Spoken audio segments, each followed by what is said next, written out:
शशीनं सोमं शम्भोर्मुकुटभूषणम् ॐ दधिशङ्खतुषाराभं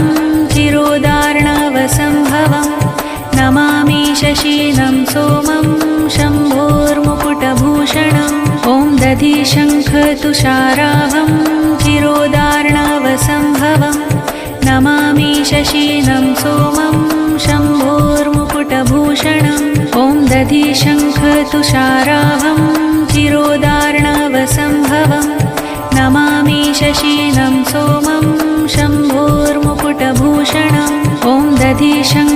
चिरोदार्णवसम्भवम् नमामि शशीनं सोमं शम्भोर्मुकुटभूषणम् ॐ दधिशङ्खतुषाराभं चिरोदार्णवसम्भवम् नमामि शशीनं सोमं शम्भोर्मुकुटभूषणम् ॐ दधिशङ्खतुषाराभं चिरोदार्णवसम्भवम् नमामि शशीनं सोमं शम्भोर्मुकुटभूषणम् ॐ दधिशङ्खतुषाराभं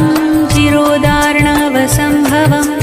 नमामि शशीनं सोमं शम्भो